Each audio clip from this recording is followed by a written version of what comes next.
Yeah, Anderson, actually, it's a pretty big clue into his state of mind right now. It's really all that investigators have to go on. In the posting, which we're told by sources, the posting was posted sort of moments before the attack, short time before the attack. But it's clear that it took some time to write. It's pretty lengthy, and he goes on a sort of tirade about how Muslims are being attacked by Americans, and that if the U.S. wanted lone wolf attacks to stop, they would sort of stop killing Muslims, is what he's saying. And it just goes on to this whole, his issues with the United States and their treatment of Muslims. Good evening. Thanks for joining us. Day 20 of the Trump transition has been high on drama and intrigue. We'll get to all of that shortly. But from internal feuding over whether Mitt Romney should be tapped to be Secretary of State to allegations of voter fraud, absent any evidence at all coming from the president-elect himself, to the recount effort being steered by Green Party candidate Jill Stein. She joins us tonight. But first, the breaking news from Ohio. Tonight, investigators are working to determine if an attack on the campus of Ohio State University was, in fact, terrorism. A source telling CNN the attacker posted grievances about attacks on Muslims on Facebook. This morning, students just returning from Thanksgiving break came face to face with the unthinkable. A car drove into a crowd. A man with a knife jumped out. He hurt 11 people before he himself was shot dead. Now, as we do on 360 in situations like this one, we'll try not to overuse the attacker's name so as not to give him the attention he might crave. But what we do think is important that you're aware of, and what else we're learning, is authorities continue to look for clues. Bryn Gringras has the latest.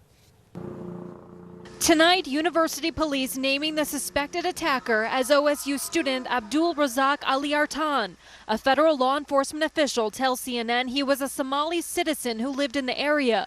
A U.S. official says he was a legal permanent resident.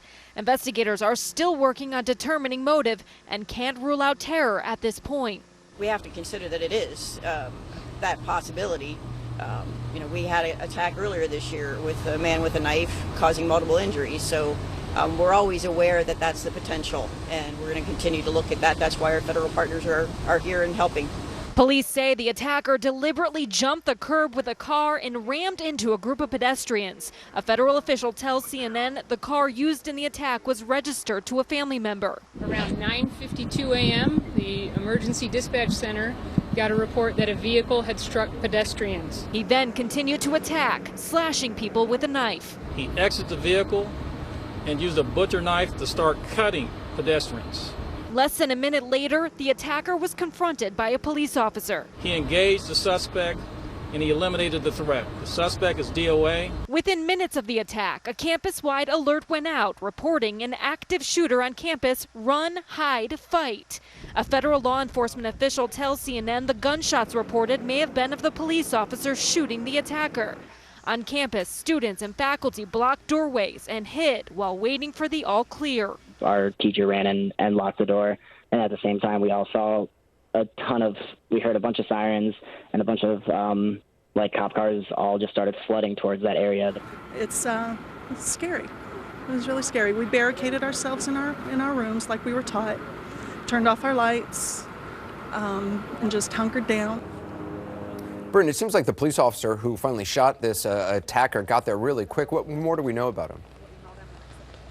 Well, we know, Anderson, that his name is Alan Haruchko. He's 28 years old, hasn't even been a part of the OSU police force for 2 years, so very, very new to this department. We also know at one point he was an OSU student himself, and yeah, law enforcement says he was in the right place at the right time, but at the same time, he did act quickly, killing the suspect in this in less than 1 minute after those attacks started. So certainly a lot of credit is owed to him because 10 people were injured, all non-life-threatening injuries, Anderson. Yeah, Bryn Gingras, thanks very much. Bryn, CNN producer Shimon Prokupecz has been working the story as well. He joins us now.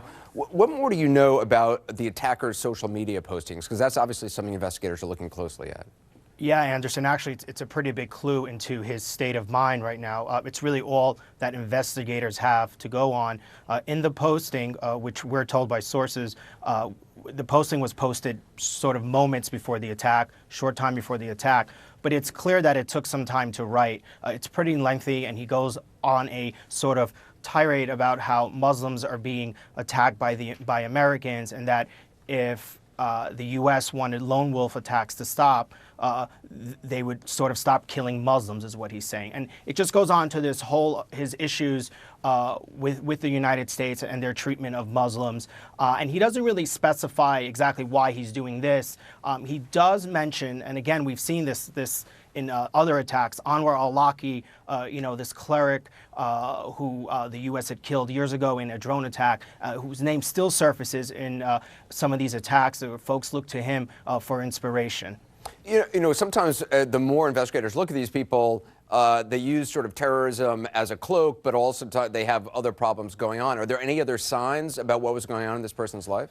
Yeah, there are some other clues. The family, specifically the mother, has told community members, has told law enforcement that he was having some problems at school.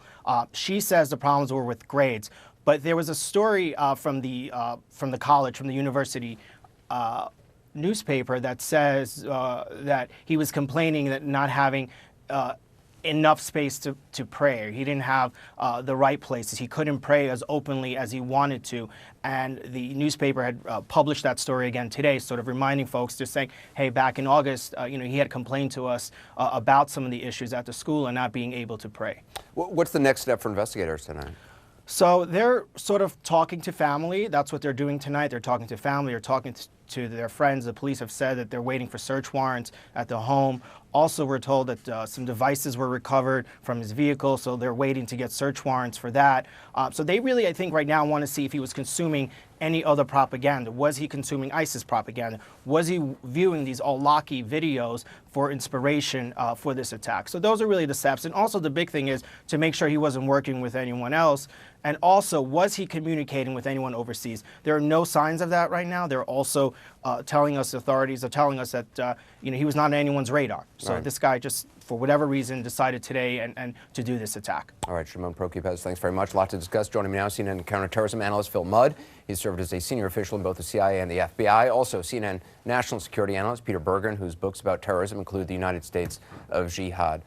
Phil, I imagine viewers listening to this hear people saying, well, we're not sure if it's terrorism yet. You put the pieces together. Obviously, he's talking about grievances against Muslims. At the very least, wants to be identified as his act is the act of a terrorist. He may want to, but the speed with which the American people want answers is not the same as the speed, the velocity of the investigation. Look, we have to understand his job history. We have to understand girlfriends, ex-girlfriends, family history, who he might have been communicating with online, what his Google search history is.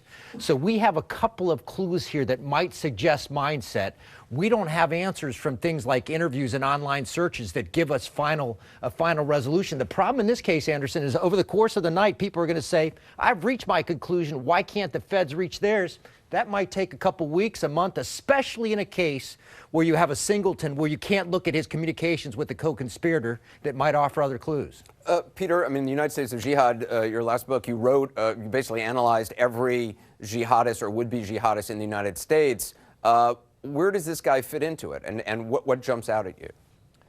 Well, I thought it was interesting that the Facebook postings were all so recent, according to Shimon. That reminds me of the Orlando attack, where he posted on Facebook his pledge to ISIS sort of as the attack went down. It reminds me of the San Bernardino attack, where the couple also posted their allegiance to ISIS as the attack went down. So that's one interesting thing that leapt out at me, Anderson. The other thing is, he doesn't really fit the profile of a lot of the people I looked at. He's a lot younger than the average jihadist terrorist we've seen in this country. He's actually very, very much younger, aged 18. So that's sort of unusual. As Phil says, we'll know more. In about a third of these cases, Anderson, of these lone wolf attacks, we see some kind of history of mental instability. Now, we have no evidence of that yet, but that's something certainly investigators would be looking at. Phil, you hear Shimon saying, well, his mom said he had trouble at school. Plenty of people have trouble at school. Right.